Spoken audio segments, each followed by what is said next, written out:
Bonjour et bienvenue dans les émissions de Grandiflora. Allez, aujourd'hui, nous allons aborder le sujet de la vigne. Alors, beaucoup d'entre vous ont des pieds de vigne, beaucoup aimeraient avoir des pieds de vigne pour les installer soit sur des pergolas, soit contre des murs comme ici.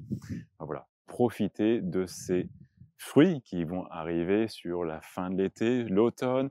On l'appelle chasse-la dorée, perle de Scaba, muscat. Enfin, voilà, il y a beaucoup de raisins disponibles et qui agrémentent parfaitement nos desserts.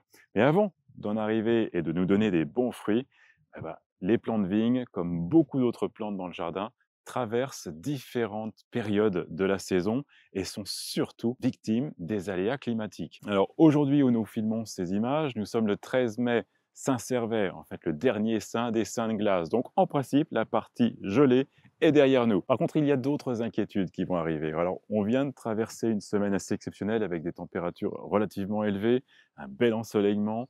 Voilà, donc la vigne s'est développée comme il faut. Et puis cette semaine, eh bien, de nouveau, les nuages sont là. On nous annonce de belles pluies, des pluies abondantes. Et donc la maladie va s'installer. Et de nouveau, il y a un nouveau cycle d'inquiétude et d'observation de ces plantes pour bah, décider quelle action prendre ou ne pas prendre. Et donc on va aborder ce sujet avec des vignerons. Et c'est vraiment le meilleur moyen de comprendre quelle action mettre en place pour pouvoir suivre sa vigne et surtout faire en sorte qu'on ait des beaux raisins à la fin de la saison. Alors, pour aborder ce sujet, allons à la rencontre de viticulteurs et allons rencontrer Vincent et Cécile qui sont vignerons au sud de Nantes et qui ont repris un domaine il y a 6 ans, le domaine des Trois Toits, et qui développent une approche relativement moderne en fait, en respectant la nature et en travaillant avec la nature. Allez, assez parlé, allons rencontrer Vincent. Vincent, bonjour. Bonjour Pascal, Un grand merci de nous recevoir avec sur ton plaisir. exploitation et surtout de nous présenter ce concept d'agroécologie que vous mettez en place petit à petit sur votre exploitation. Alors, d'où vient le projet, d'où vient cette approche et ce virage, comme je le disais en introduction, à 180 degrés pour dire, allez, on va vivre différemment. Eh ben, le projet, il est né de l'observation de l'environnement que l'on a autour de nous, hein. D'accord. Depuis les oiseaux qu'on peut entendre Ouais, jusqu'à nos sols vivants qu'on ouais, essaye d'enrichir et d'alimenter dans une réflexion du sol à la plante. d'accord. Et donc l'agroécologie est venue comme une évidence dans notre pratique et dans nos interventions. D'accord. Alors les étapes, on commence à l'automne. Quel va Comment être le travail sur la vigne? Ben, dès l'automne, en fait, on raisonne, à nouveau sur nos sols. On va commencer à faire des semis, des couverts végétaux, hein, pour avoir nos sols, bien couverts, D'accord, tout pendant le trèfle l'hiver. qu'on voit là, ça a été C'est volontairement du apporté. c'est des semis que l'on fait à l'automne, exactement. On OK, prépare, très superficiellement les sols, on sème OK, et puis, au printemps, ce qui a levé pendant l'automne, se développe et vient vraiment créer une belle biomasse. L'azote de l'air, la plante, le capte, le stocke dans ses racines et puis ouais, nous, on vient le rouler en 2 passages sur le printemps et là, c'est des principes de la permaculture d'ailleurs, hein, qui ouais, nous inspirent et ouais, qui nous permettent en fait de restituer cet azote de l'air au sol sans avoir à amender de façon, exogène, hein. Donc ça, c'est une pratique, qui est tout à fait envisageable. Ça suppose, de semer ou en tout cas de se laisser aller, d'accepter un enherbement naturel s'il est bien équilibré mmh. et bien fourni. Mais donc d'avoir des sols couverts en fait, c'est vraiment un principe fondamental, Ouais. dans notre démarche sur le Donc on enrichit le sol pendant la période automnale hivernale et ensuite on travaille un petit peu sur le bois de la vigne quand même? c'est ça donc dès l'hiver, donc on va dire décembre, on démarre les travaux de taille sur des vignes qui ont donc une particularité, c'est qu'elles vont jamais faire de fruits sur les bois de plus de 2 ans. Donc il faut Mmh. vraiment sélectionner ces bois lorsque l'on veut produire du fruit et puis aussi développer une architecture du cep qui lui permette de se pérenniser dans le temps, hein. Sachant qu'une vigne, c'est une liane et que nous, ben, on la travaille, on peut faire l'analogie avec les bonsaïs, hein, on la Ouais, travaille de façon naine. Il faut donc respecter certains principes, notamment les flux de sève, pour que la vigne n'ait pas d'altération dans son développement, au fil des années et c'est un défi, quoi. Ça, c'est vraiment un Et travail alors, professionnel. reconnaître ce bois qui a moins de 2 ans ou plus de 2 ans, c'est uniquement par le côté grisâtre? C'est uniquement, Oui, alors c'est très, très facile. En fait, la vigne, au bout de 2 ans, elle va reconstruire une peau sur la précédente, hein, une écorce et donc elle se desquame. Donc on voit très facilement sur une vigne, le bois de l'année, il est lisse et puis le bois de 2 ans et plus, il est, rugueux et il se développe avec des petits filaments. Ce bois qui, développe des petits filaments et bien lui, il sera plus jamais fructifère, hein. Par nature, la vigne ne fera les raisins que sur le bois de l'année, donc celui qui est lisse, bien clair, en fait beaucoup plus clair. C'est ces bourgeons-là qui seront fructifères. Le choix du tailleur, il est de pérenniser la plante dans le temps, mais aussi de choisir les bois qui seront les mieux adaptés pour produire du raisin. donc est-ce qu'on peut partir du principe que l'année prochaine, cette liane-là va être taillée? C'est Parce ça, qu'elle aura déjà donné, donc elle aura déjà plus de 2 ans et vous allez exactement. trouver un autre départ? Eh ben, on peut le voir facilement sur certains cèpes.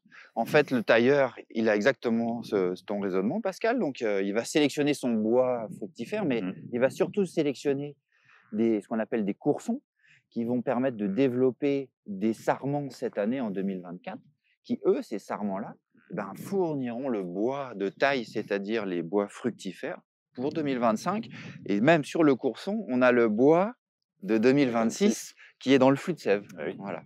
ah oui. Et quand on réfléchit, un tailleur, s'il va au bout de son raisonnement, il travaille 2027-2030, puisqu'il travaille sur l'architecture future. Je veux dire par là, bah, la place que la vigne va occuper Mmh. à terme. Il ne faut pas qu'elle vienne manger l'espace de sa voisine, tout simplement.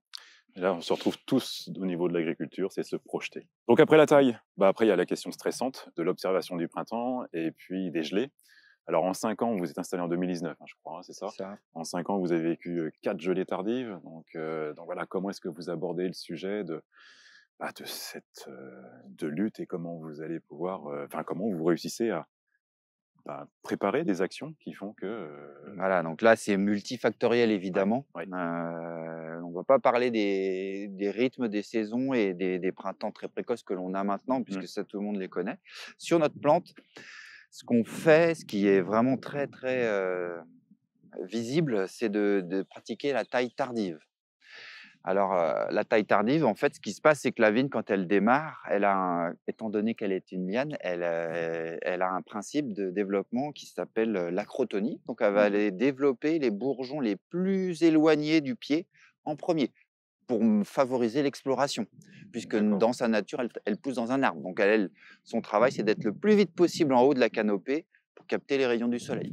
Elle garde ce trait génétique, bien sûr, même si on la cultive en rang.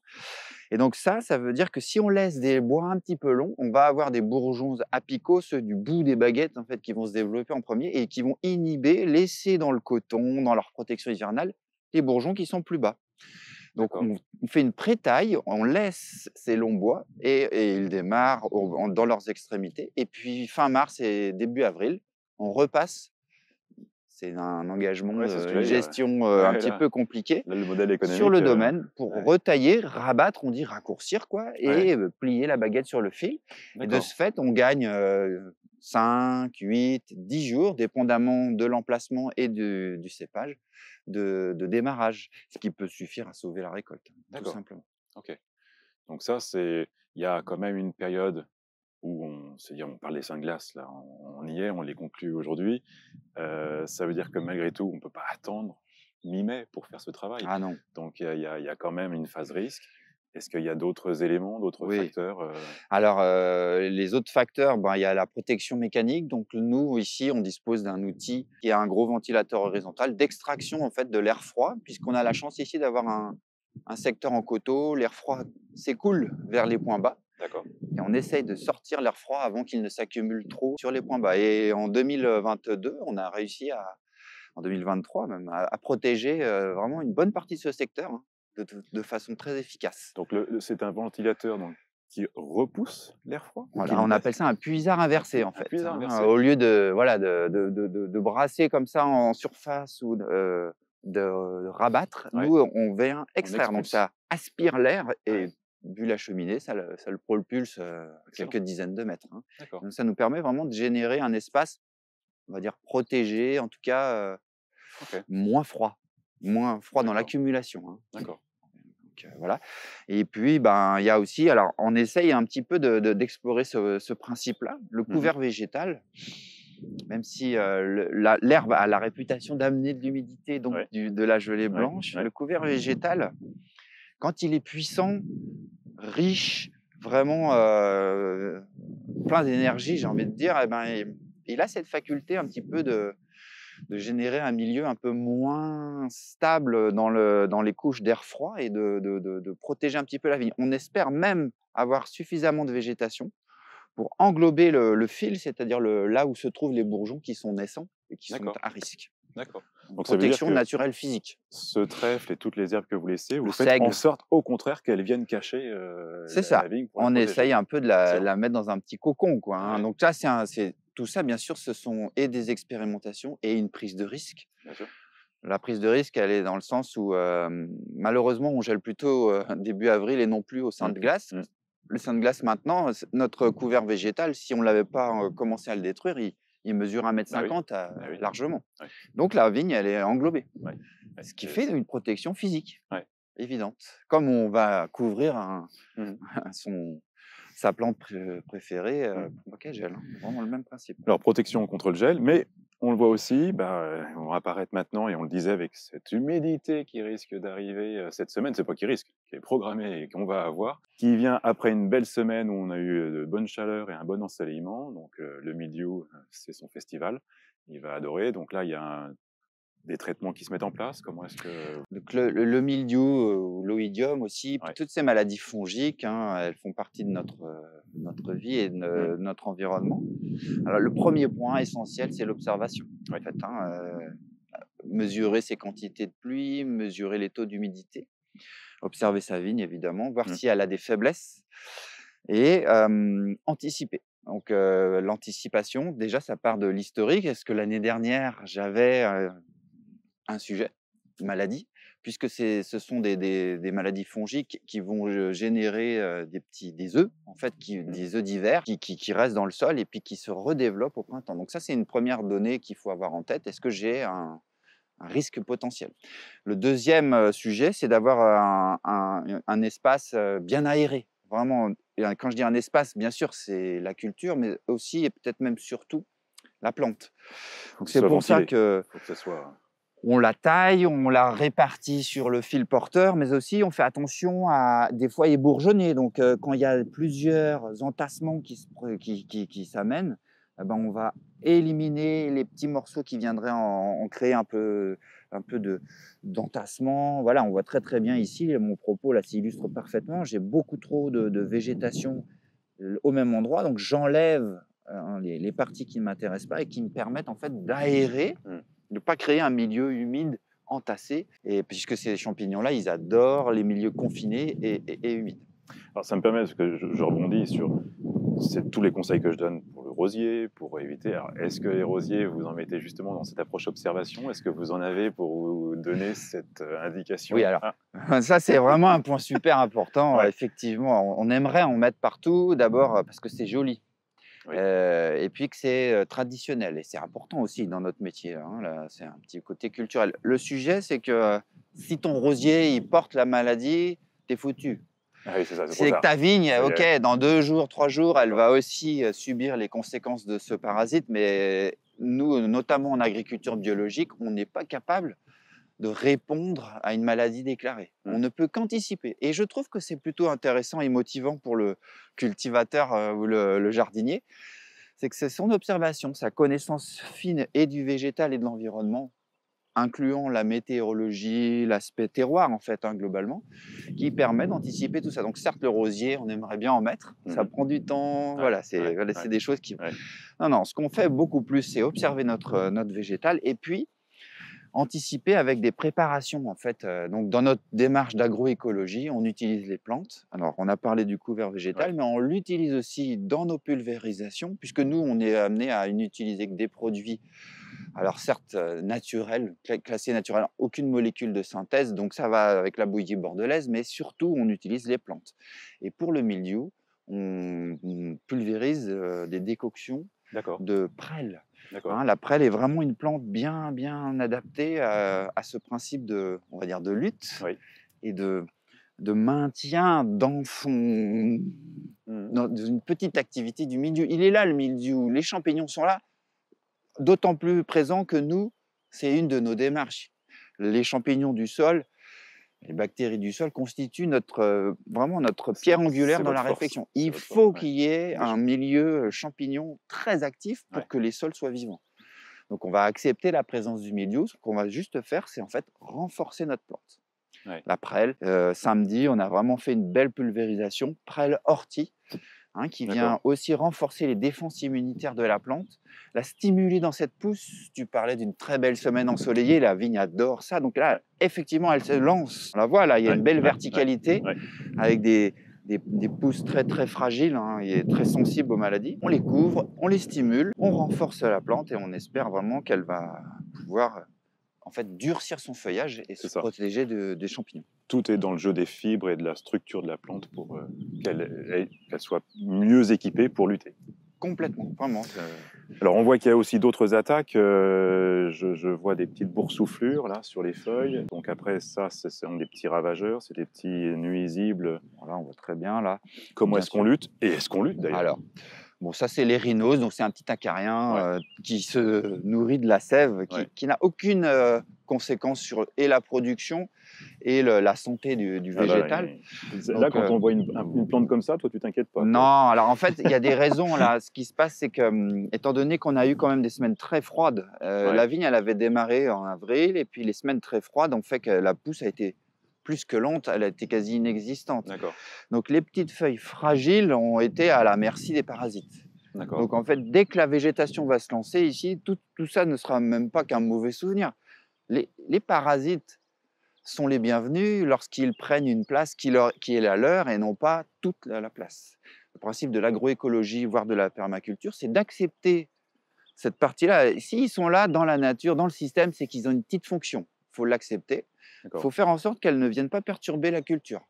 Et alors comment Perturber au sens la récolte, la ouais, production. Surtout que nous, bien sûr, professionnellement, c'est important. Donc il faut tolérer ça, le maîtriser. On voit très très bien que toutes les inflorescences sont magnifiques, les fleurs sont bien développées, on n'aura aucun sujet.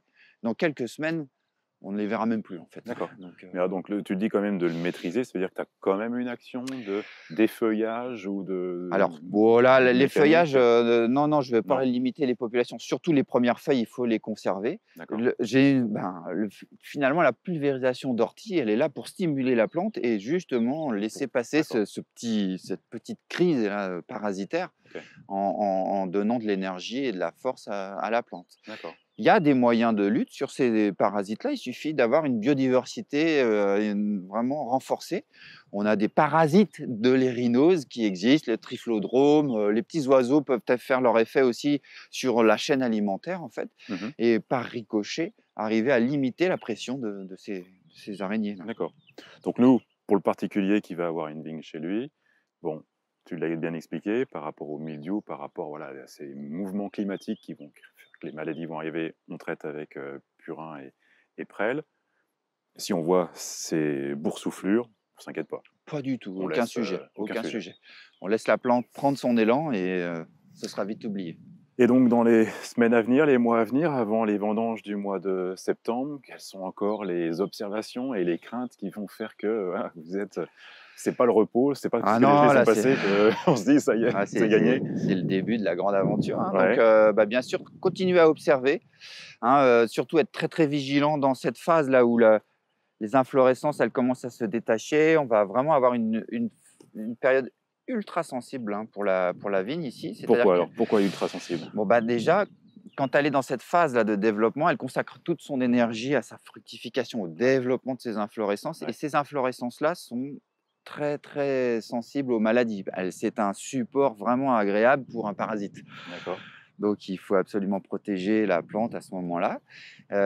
Donc on va continuer avec nos pulvérisations, mais notamment on va amener, la décoction de saule, D'accord. hein, l'écorce de saule qu'on appelle aussi osier et qui est riche en acide salicylique, hein, Mmh. l'aspirine en fait, hein, et ça c'est vraiment un produit qui va pénétrer la plante et qui va lui redonner un petit peu de résistance, tout D'accord, simplement. Ça, c'est d'accord. des choses qu'on va mettre en place à partir de maintenant, en fait, après l'ortie. OK. Et puis, bah, on va maintenir nos observations. Très, très grosse vigilance sur le végétal et soutenir tout ça. On va travailler nos sols superficiellement au pied du cep pour limiter la pression des herbes, des adventices qui sont pas du tout des mauvaises herbes. Elles aussi, si elles sont là, d'abord, elles nous indiquent des choses et puis elles font partie du système, donc on les accepte. On va modérer leur pression par rapport à notre culture. Donc ça veut dire labour? Ça veut dire quoi? Ça veut Ça dire, veut dire, un grattage un superficiel, en grattage fait. On a superficiel? des outils qui viennent juste, des disques qui viennent juste pulvériser la terre. Des fois, un petit peu la retourner, mais en ultra surface, hein. On peut voir ici, on prend Ouais. vraiment sur, allez 2-3 centimètres maximum de terre. Surtout pas aller renverser les horizons, on Oui, appelle oui, ça, oui, hein. oui. Les couches, Mélanger oui. les couches, Ouais. ce qui vraiment va déstabiliser le système et là Mais où on voulait avoir un sol vivant, on créerait des grosses une mode qui vient comme ça se mettre sur le pied, ça t'inquiète pas toi? ça, si, ça c'est une anomalie de pratique. D'accord. Donc ce qui se passe en fait, c'est qu'on va repasser dans l'autre sens avec le tracteur et puis D'accord. ensuite on pioche. Donc OK. on prend les rangs Et et on on vient on marche gratter la terre, les petites buttes qu'on remet dans le rang et puis cette pratique-là, qui est un peu physique mais pas tant que ça, elle est chronophage, ouais, mais elle permet en même temps de venir observer la plante d'accord. parce que j'insiste toujours là-dessus, c'est l'observation qui guide, hein. Ouais, ouais, Faut pas du tout prendre les choses comme, ouais. des fleuves tranquilles Mmh. et des recettes qui s'appliqueraient. Il faut toujours analyser avec son observation. Donc ça, C'est c'est, important. j'imagine, beaucoup, comme tu le dis, beaucoup plus chronophage que ne l'est ton voisin qui est, lui, en production plutôt, on va dire, conventionnelle. Voilà, Donc on voit que les rangs sont avec une belle tache jaune le long du pied. Donc il y a un eu désherbage un chimique. désherbage chimique. Toi, tu es vraiment dans cette approche, voilà, on Oui, oui, respecte le sol c'est ça, et tout ce qu'il y a dans le sol, quoi. c'est chronophage, c'est, comment on va dire? Ça demande de la main-d'œuvre, tout Ouais, simplement. C'est un petit peu physique, mais ça a tellement de sens, en fait, ouais, hein, ouais. je veux absolument pas focaliser sur cette pratique-là par rapport au reste. C'est vraiment dans la globalité qu'il Mmh. faut observer tout notre travail. Évidemment qu'il faut qu'on passe dans nos rangs de vignes. Mmh. Bon, on va pas juste passer pour, Mmh. se promener. Ouais. On a un travail à accomplir, donc ça prend des bras, mais ça met tellement de sens dans le travail que voilà, les gens, qui travaillent, nous, et nos collaborateurs, ils sont oui, je peux le dire, on est content de venir, hein, Ouais, au ouais, boulot, ouais. il y a du sens dans ce qu'on fait. D'observer le développement C'est très, et très donc, bien bon. entendu, après avoir parlé de toute cette pratique, bah, on arrive au mois de septembre, les vendanges, et puis Voilà, là, donc là, après, la récompense. exactement, c'est ce que j'allais dire. On ne peut pas Heu, visiter un établissement comme le vôtre sans voilà. parler de tout ce que vous récoltez et comment vous cherchez vos associations, vos mélanges, voilà, comment vous préparez. D'ailleurs, ça donc les vendanges, c'est toujours maintenant un moment critique puisque, Ouais, on est un petit peu perturbé là aussi par le changement climatique et dans tes questions de la saison, on n'a pas abordé l'aspect chaleur, hein oui, et ça, c'est quelque chose qui touche beaucoup les végétaux. Dans les jardins mmh, particulièrement, où on va toujours chercher un emplacement privilégié pour la vigne, c'est-à-dire celui qui est plein sud, bien abrité. Ben, il s'avère que maintenant la vigne, elle aussi, elle subit des défauts des coups de soleil, quoi. ouais, Donc ça, il faut bien y penser, laisser le feuillage. En fait, tu parlais des feuillets, ouais, ben, maintenant, c'est plus du tout dans l'air du temps, puis c'est vraiment très, très c'est presque létal, hein, des fois. C'est-à-dire qu'on peut abîmer ces raisins en enlevant les feuilles qui les couvrent. Il faut garder la feuille comme par soleil, hein, évidemment donc on et recherche la fraîcheur, c'est un peu ça? bon, pas en ce moment, mais Non, ouais, non, mais je veux dire on cherche l'ombre, en qu'on fait. cherche l'ombre.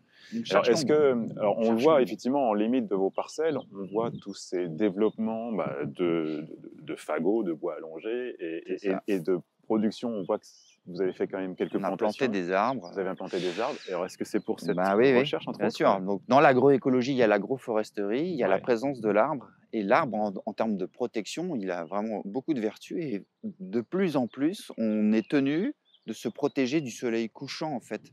Donc les arbres, ils sont plantés dans l'axe, où on les laisse dans l'axe nord-sud pour avoir, un bel ensoleillement en journée, hein. On a d'accord, une ombre portée limitée, mais le soleil couchant est celui qui brûle, en fait, parce qu'il est tardif, d'accord. il est voilà et il a un moment où la plante, je ne veux pas dire qu'elle en peut plus, mais quand même c'est un petit peu ça, hein, dans sa façon de se protéger et du chaud et du soleil, au bout de la journée, Ah oui, Voilà, donc l'arbre, s'il fait une petite ombre protégeant du rayon du d'accord, soleil à l'ouest, c'est très bénéfique. Ouais, ouais, ça, excellent. ça c'est incroyable. Ouais, ouais, c'est passionnant comme, approche parce Mais que, voilà, c'est ouais, ouais, vrai maintenant. Voilà.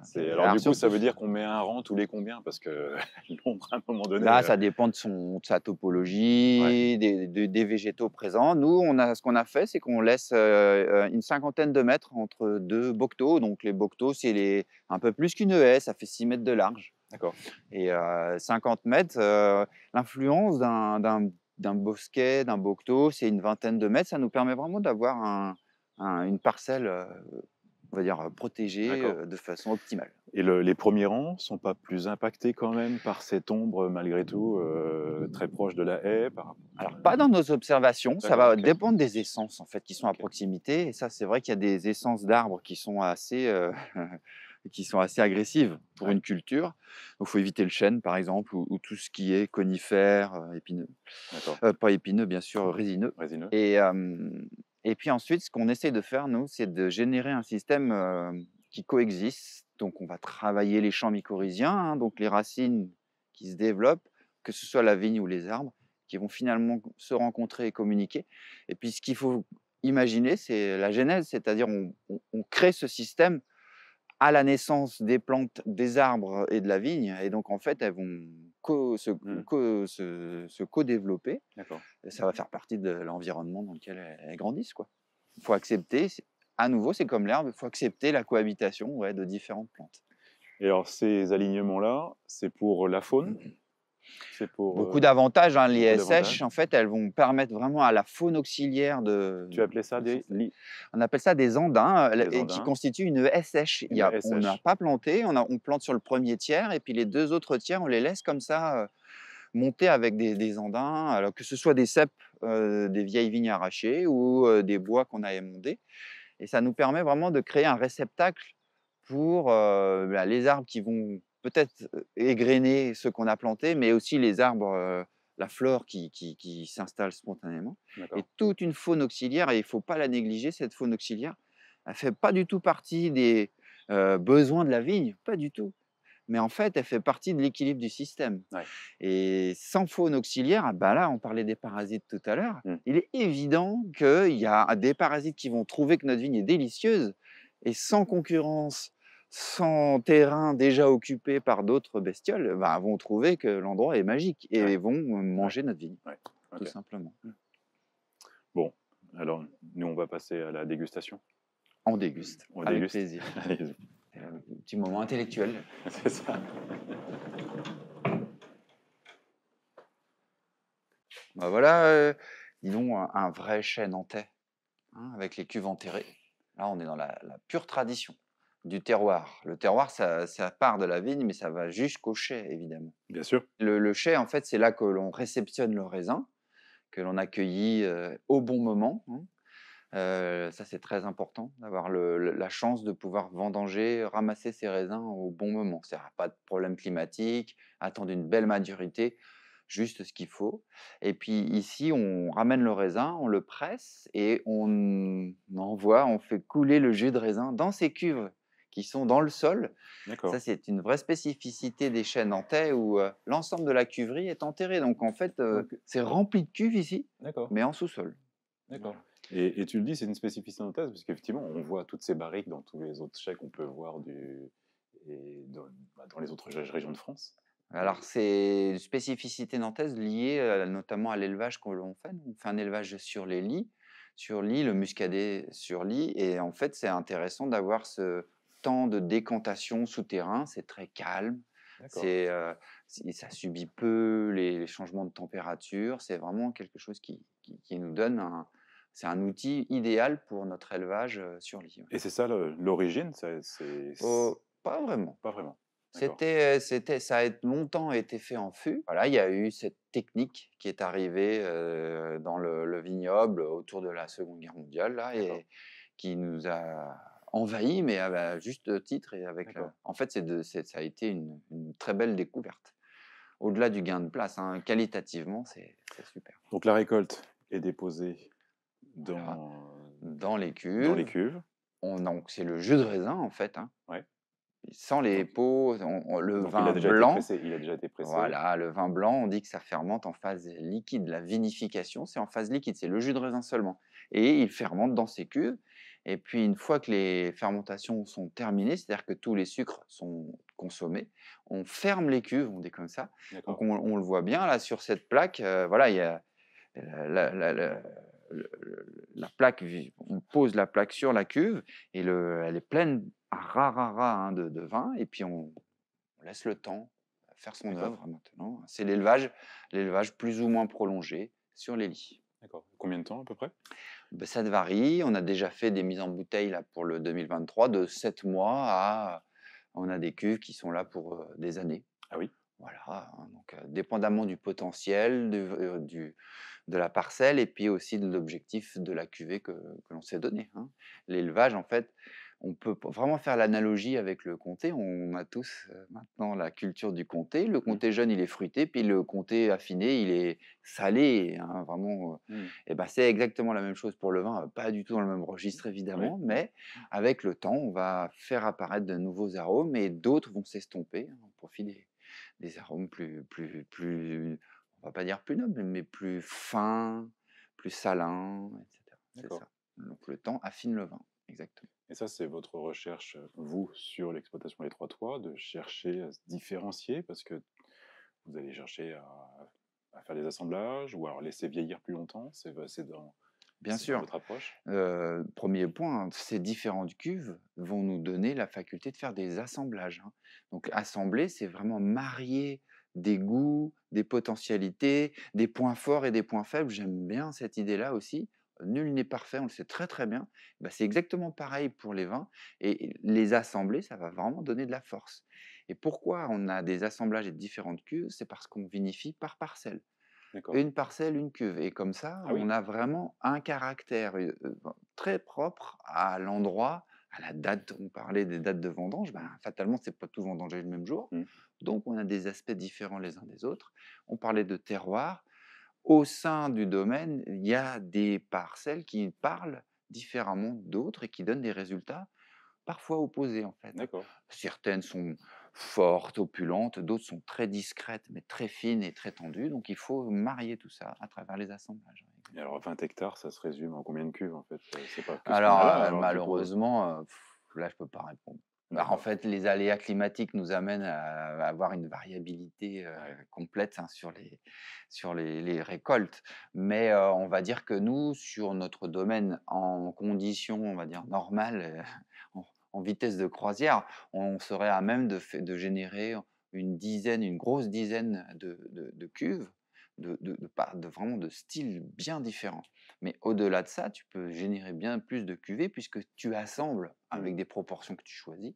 Donc là, ça c'est super parce que c'est une vraie liberté du vinificateur mmh. et c'est marrant comme, au champ, on a beaucoup d'observations, beaucoup de décisions à prendre, mais au chai, on est vraiment dans la création et là, c'est un autre versant du métier qui est passionnant Qui est aussi. passionnant, ouais. Alors dans toute cette création, on le voit également sur le nom que vous donnez à vos vins. Il y a Phileas, il y a voilà. Cyrus Ardan s'inspire du monde de Jules Verne, en fait, D'accord, donc on reste qui local. nantais évidemment, mais aussi qui a créé un monde passionnant et dans les personnages de Jules Verne, on trouve de l'inspiration. D'accord, Sincèrement, ouais. c'est-à-dire que quand une cuvée, naît dans nos esprits, dans nos dégustations, on a toujours trouvé un personnage du monde de Jules Verne qui nous rendait vraiment nos idées.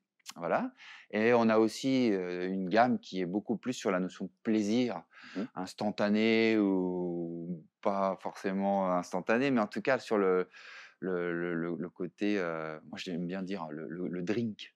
On prend un verre de vin pour se faire plaisir, que Ouais. ce soit un apéro, que ce soit une belle terrasse. Il y a cette notion, c'est peut-être culturel français, mais c'est vraiment une notion d'instant Mmh. plaisir et voilà, effectivement la cuvée Red Hot, La Plage, qui est une parcelle qui s'appelle La Plage, mais qui correspond vraiment au style de vin que ça donne. Voilà, ça fait partie, ouais, D'accord. des instants liberté, hein, quand on crée aussi l'étiquette. Bah, Vincent, un grand merci d'avoir Avec pris ce temps plaisir. de nous présenter, toute cette passion qui se ressent vraiment bien dans tes propos.